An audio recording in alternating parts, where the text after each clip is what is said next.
This is Mile High. Do I want to tell the story or do I want to show the message? You've got a lot of work to do between Mile High. The time has come where we can know we have a responsibility, an ethical and moral responsibility. We have to do it better in order to move people along. Up, down, inside out. If you get your mind right, it is not. It is a receiver of thought. Because love is my first technique. it's now time for the show.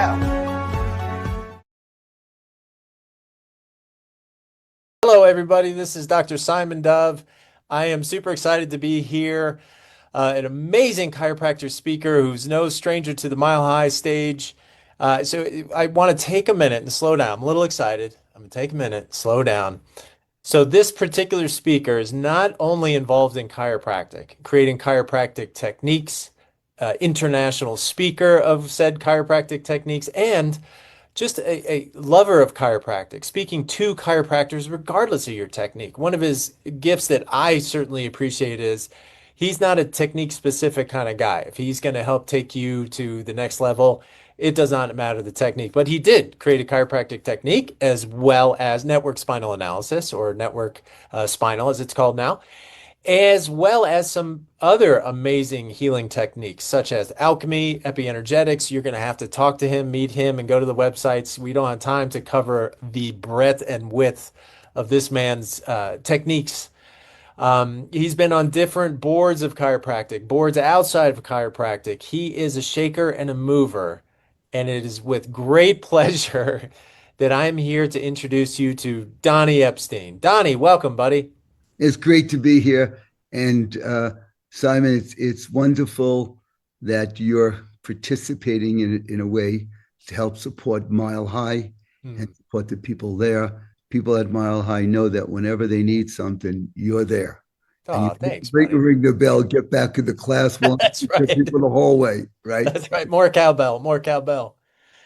So Donnie, you, like I said, you've spoken to Mile High. Each time it gets richer, each time it gets better. And you as a person, in my experience, getting to take workshops with you, learn from you, but even as a chiropractor and a fellow chiropractor, you're always upping the game. You figure something out, you take it to the next level. So yes, you've spoken to Mile High audiences before, but now you're taking it to another level. Is there anything right now that is calling to you to share once you get to Mile High, to the Mile High audience? Yeah, that's a great question. And I ask those things every moment. Okay. I recently gave a talk to the Life West graduating class, and Dr. Von Oberstein's been asked me to do it for a while. We were able to make it happen. And as we're going up on the podium, he said, "You wear your notes?" I don't have them. He said, "You want to talk about it?" I said, "No, I don't." He and Peter Kevorkian look at each other, and Peter says, "You know what you're going to talk about?" "No." "What are your notes?" I said, "It's in the information field with people there. Your tongue was needed. When your desire to serve is strong enough, really a commitment, not from the mind, the innate connection of the people, the communicate just happens. It's something takes effort. If you have to work on it, you're out of sync because it's instantaneous and effortless. So what I'd like to speak on stage about is something that's been really important to me. In 1980s, I was reading Ken Wilber, one of the greatest spiritual writers, and you impersonated him at a program there. That was fun. Okay. One of the great spiritual writers and geniuses, probably of centuries, where he took every philosophy, every model that's come out of the world, and realized that consciousness comes to 4 different quadrants, and that a holon is a particle of reality. I really was important. When I moved to Colorado, he happened to be my next door neighbor. I met him for the first time, and I said, "Hi, Ken." I was taking his trash out. I said, "I'd like to meet you." And he pulled back his jacket. It was a cool day. His jacket pocket said, "I'm on silent retreat." I said, "That's okay, Ken, I'll talk." Okay. So we connected, but I've been following his work. It's very complex, but at the core of all my models, from my network chiropractic, network spinal analysis, 12 stage of healing, alchemy, all the different models of reorganizational healing, it involved a basic core concept that he has that I've simplified for people, And it's really for all chiropractors to know, to really know. Helps you understand the different variants in chiropractic, how you see things. It's like the blind man and the elephant. One person says it's a trunk, another person says it's an ear, another leg. And the profession looks at different parts rather than the whole thing. And it's a simple thing there. And we'll talk about that further, but briefly, there's 4 quadrants. The right side represents the objective thing that can be seen or measured. The left side is your subjective experience. The only way you know that is by interacting. So on the right side, you may see somebody sleeping. On the left side, are they resting? You may see what pretty ate a meal, but are they satiated? And it's really important. And the top part is singular. The bottom is plural. So what does that mean? So a chiropractic just looks at a vertebral subluxation and it on the right side, where the mechanics and surface EMG, all different things may examine something of the it. What is it that can be measured? That's great. But we don't know what the experience of that it is for the person. Okay. That singular, I experienced this. You give an adjustment. Wow, the reading changed, the legs balanced, this happened, all different changes. Great. That's great. We see that. But that's not the person. That's not their experience. They're coming to actually have a new experience if it connects with their intelligence. Okay, whether they know it or not, that's what we're asking for. But does the technique really produce that? Is it happening? Are you looking at that? Okay.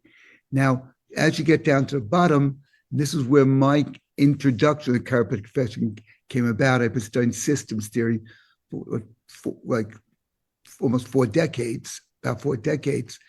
And it's how do the parts interact? So if I'm adjusting vertebral subluxation, looking at subsystems of the spine, the passive act neural control, and the emotional, all the systems that create spinal neural integrity. I said, what creates spinal neural integrity?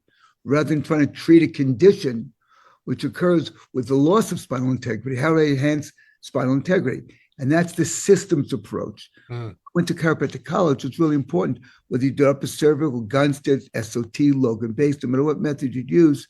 We were asked, you're adjusting here. What do you expect to happen in the rest of the system?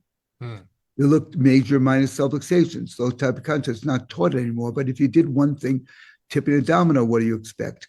I introduced the systems approach. It's not just one part. It's a system. And it's order priority of the tonal changes in that. And that's a system. Now, that's great, but it doesn't tell me more about the person. You see, all professions and schools teach you about how to create the intervention to improve health or to treat disease. But ultimately, disease or illness is about the person, okay? When a person has a disease or symptom, it shows up in the body. It's always when there's a conflict in relationships or intimacy or business or finance or how they view themselves or conflict in identity. That's what's actually impacted upon it. It's really interesting. So the assumption is if we adjust the subluxation, we'll get a change on the left side. Now, this is a big one. Everyone listen up on that. This is a big one. And those who know me will understand the modus operandi for this crazy guy here. So when people started reporting that, gee, I felt more spiritual, I felt this, and things that showed up in our retrospective study, some state boards said, no, that's psychology, it's not chiropractic. People talk about that. All right. Well, the lower left side, it's subjective and it's the culture. Everything is about the culture and the why of the culture. When every gate is to create the cultural change. Chiropractic today for a better world tomorrow. Is a better world just the people or how they're interacting? So if you know the areas on the lower right side, you may have of the graph, you may have a Margaret Mead showing a tribal dance. I'm talking about it. On the left side of Joseph Campbell talking about the meaning of it. Right. That's the big idea. All else follows is really a lower left quadrant. It's a cultural concept that we draw. A particle of reality called a holon exists first. In order for it to pop into reality from the implicit or the unseen, you need to have 4 quadrants. You must have what is it? What are the its? what's individual human experience, what's a collective human experience.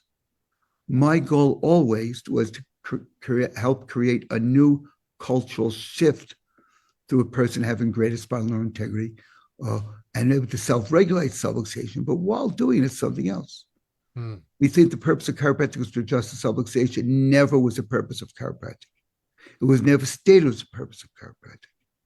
That's a strategy to achieve it. The question is your strategy the best strategy to achieve the objective in today's world? We're going to talk about that. And chiropractic is a tool for that. But does adjustment of subluxation mean a person's going to have extraordinary change in health, physically, mentally, socially, spiritually? Well, sometimes. I want it to be all the time. And that's what we're looking at this type of way. What questions do you ask people? How do you feel? How do you feel about how you feel? So are you saying, it sounds like what you're alluding to, and this is big, and it's going to be quite a big a talk for Mile High. You're using the four-quadrant system of Ken Wilber, but you're mapping it on through the looking at it through a chiropractic lens. Yes. And it sounds like what I'm seeing as far as great value for listeners as here and at Mile High would be that one of the four quadrants is that familiar, safe little area of technique and how to approach the technique.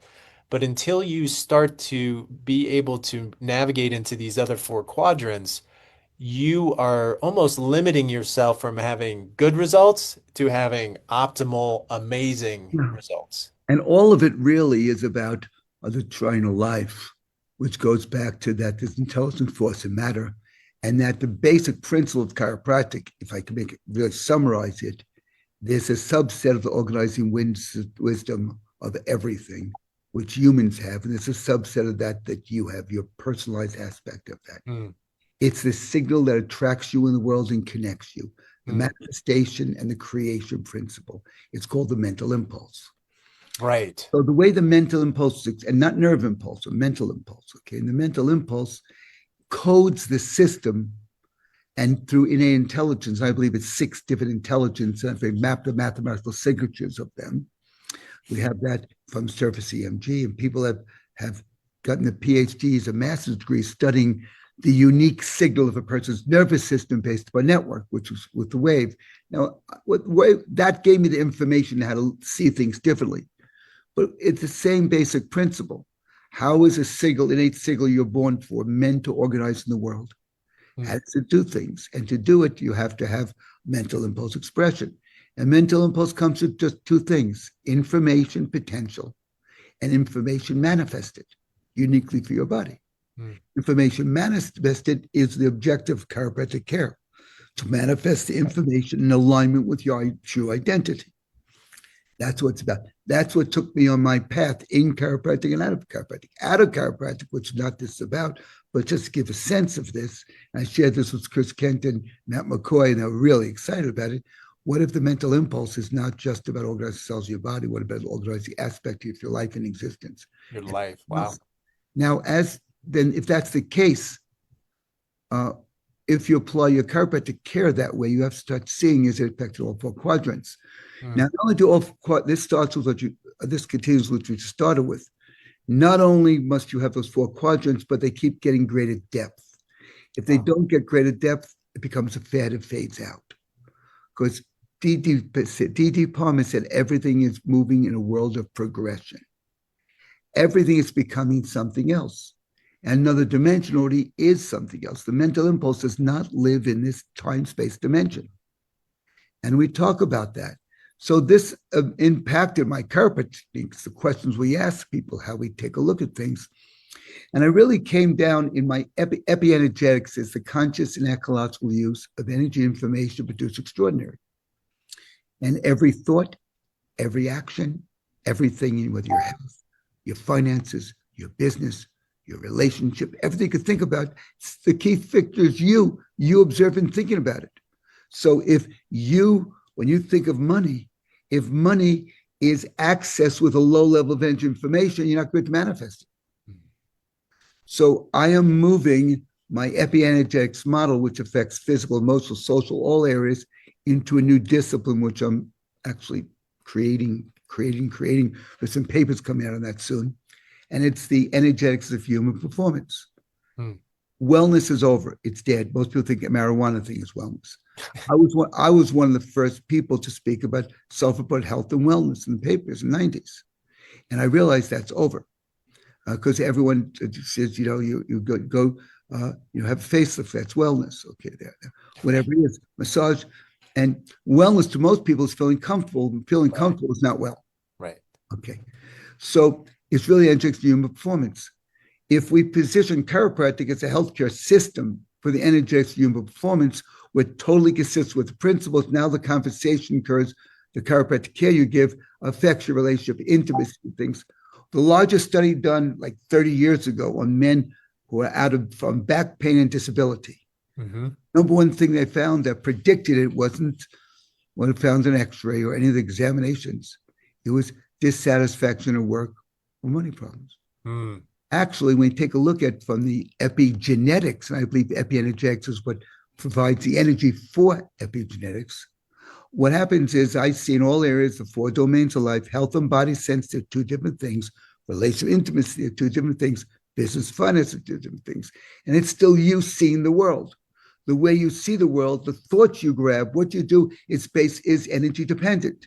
Less energy, lower thoughts, the body goes to survival. More energy, you start taking chances, and it moves up. And I have over the years taken a look at the different subsets of innate intelligence, how they organize energy and information, and higher levels of consciousness.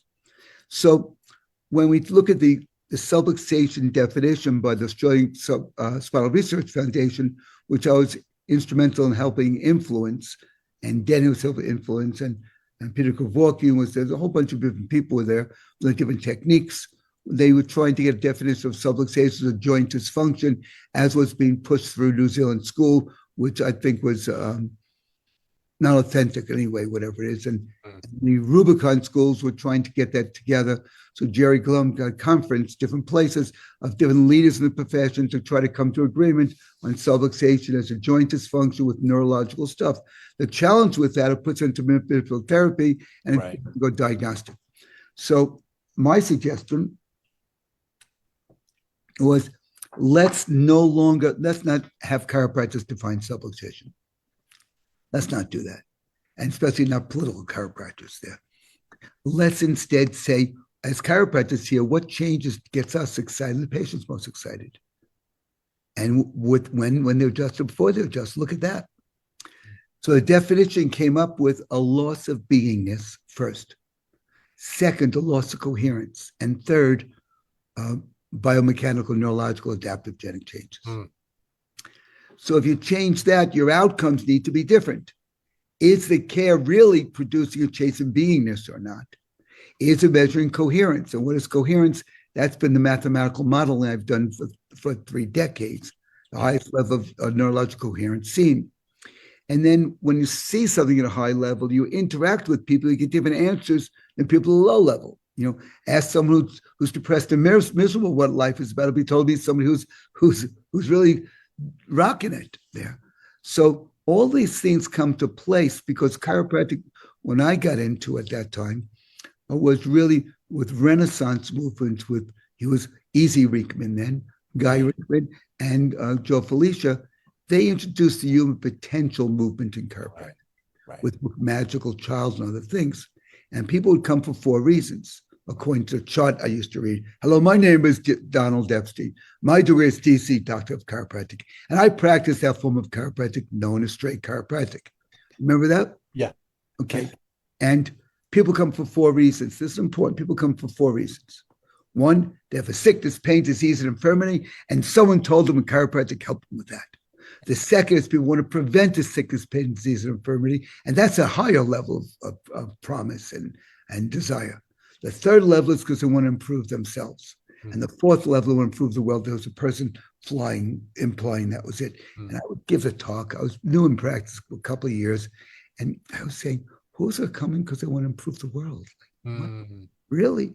And then I said, wow, I want to know what the spinal nervous system is like for those people who want to get rid of something.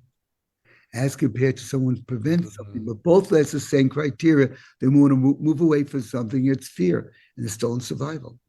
So to improve themselves, they have to have higher cortical activity, better awareness of the sense of self, of their identity, high level of consciousness to do that. I wonder how that spine inertia is different. And then to improve the world, wow, they have to everything else. That's like graduate school for that. And I said, not only going to find out, I'm going to find the ways of identifying the difference in that by how much energy information is expressed. And that was really the basis of everything that happened in the world. I'm going to also give and my talk, CE talk, Saturday night. And then I'm going to, earlier on Saturday, I'm going to have also CE approved class, which is questions, and clinical stuff.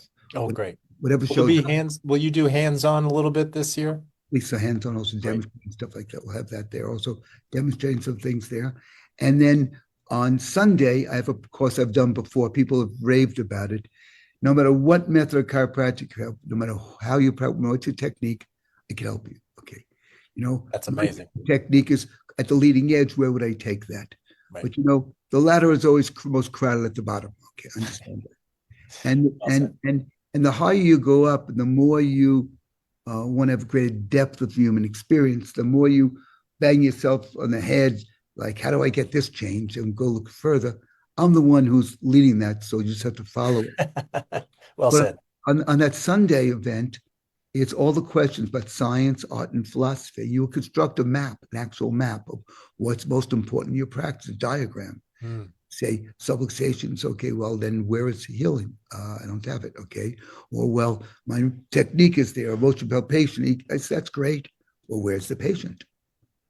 You see, in systems theory, there are three elements.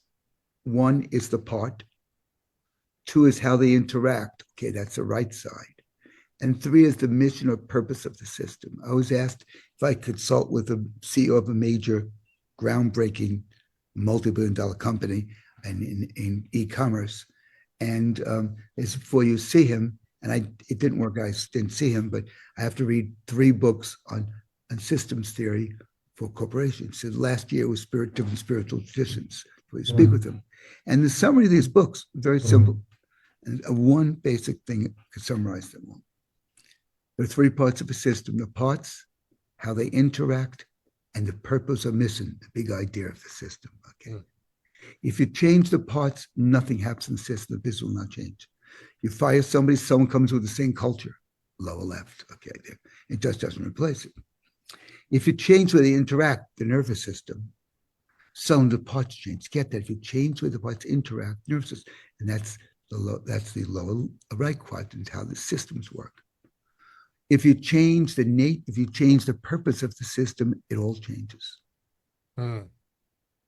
So we have to move, I believe, I invite people to move from looking at this strategy of how they adjust and get into what purpose of the system would make you upscale everything and bring a different type of patient in who's looking for that. Wow. And one other quick thing I am giving I got to say it here, and Denny said I should mention it there. That I am in August at Sherman College co-sponsoring a program, The Gap, filling the gap between chiropractic technique and extraordinary reasonable healing. I was just going to mention that. It's first of all, thank you. I'm as usual when I'm listening to you or talking to you, my mind feels amazingly stretched in a positive way. So you mentioned the gap, and that's what I wanted to mention to everyone listening. So here's the good news, and here's the challenge of the news. The good news is there's more to learn. Yes, we went to school, but there is more to learn. The challenging part is there's more to learn.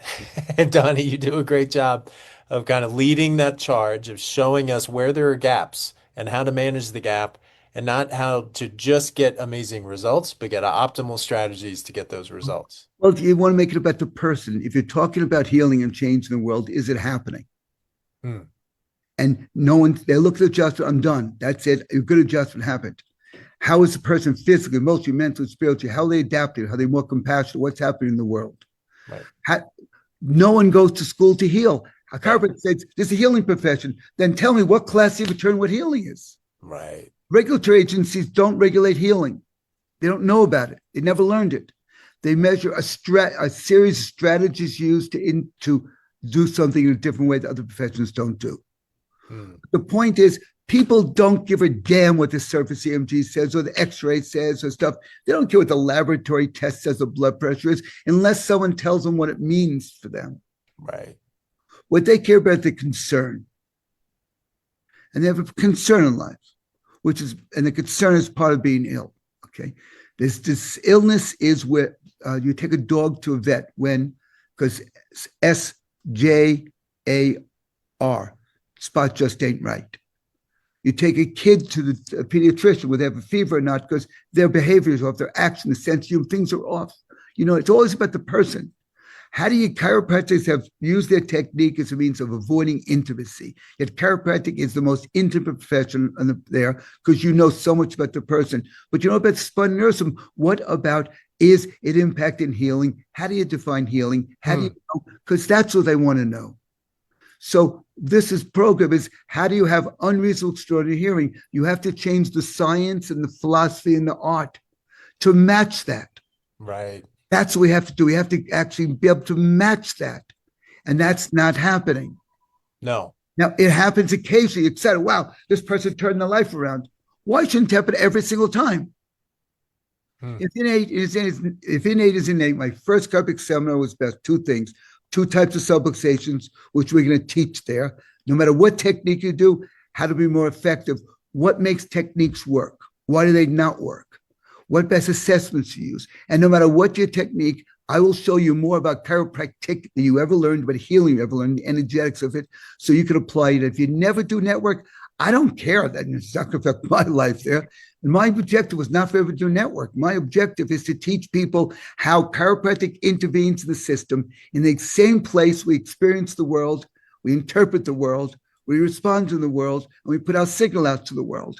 And let's upgrade it in that way so people can have that. You can be the chiropractor, the healer's healer. Yes, with network you can. That's a higher level. But I want people to know things that are no longer taught any place. And things I used to teach, but I don't teach because so much other stuff to teach there. Right. Oh, Donnie, thank you so much. I'm so excited. First of all, thank you again for joining us today. I'm so excited to see you at Mile High. And please, listeners out there, if you have not registered, we're talking about Mile High 13. Can you believe, Donnie, 13? Mile High 13 is coming up September 25th to 28th. If you have not registered, do so now. It does fill up. And you can register at milehighchiro.org. So I suggest you get that. And you want to stay at the hotel. That's all in the registration process. That will fill up. So for sure, register and get your hotel room. Donnie, any parting words for everybody? I want to say about Mile High, okay. What Danny and Michelle have done is really deliver on the message, which my original intention is. If it is innate and it's intelligent, you don't have to convince somebody there's something organizing your life and organizing your body there, number one. And it's inclusive. Chiropractic's difficulty with that. It's inclusive. I asked the question, I said every technique works sometimes. It's all right sometimes. We practice a technique, which is another way of not. Techniques are all ceremonious preparation for change. That's what they all are. Okay, no matter how you do it. And the technique is really important. The question is, what is its objective? What is it delivering on? And from the chiropractic philosophy, what's the highest thing you could ever ask for a patient result? And why not make that there? So the inclusion of people who love the principle of chiropractic. Those people more the arts, some more the science or the philosophy. It's a gathering of that. And rather than just a hype session, rah-rah, where you go feel good about stuff, you get really good content. Everyone speaks about the person. It's person-centered. And that's really, really, really powerful. Most definitely. And it's a movement to also help chiropractors politically to be able to represent what chiropractic has been and what it can be, not technique-wise, but in the way it serves people on the planet. And they've been extraordinary at that. I marvel at it. And if I was not family, this would be one must for me every year. Right. Usually I'm there, but I'm taking care of people there, I'm doing all the stuff there, but every speaker is just extraordinary. And I haven't seen that because it's not coming from the polarity that's there. And it's not coming to, I have to prove something to you. This is the gifts I bring. This is what it is. And this had helped people, science, art, and philosophy, all in one program. And I haven't really seen that. Early Parker seminars, I saw that, 1970s, with the spirit of that. That's where all the non-osseous techniques really got developed through Parker seminars when I was in school. And Parker was saying the chiropractic's first spiritual healing, everything is second. That's but the person. So it is a reorganization, evolution of that principle there and that way. So I suggest if what I'm saying is important to you, you're hearing this, try on a Mile High for size. There you go. Get the talks and check it out. I know you'll be back. Yeah. Well said, Donnie. Danny and Rochelle truly have created a home for chiropractic, regardless of your technique. And I can't wait to see you there and all the great speakers this year. Donnie, thank you so much for taking time out of your day. Love you and looking forward to seeing you, buddy. Same. Thank you.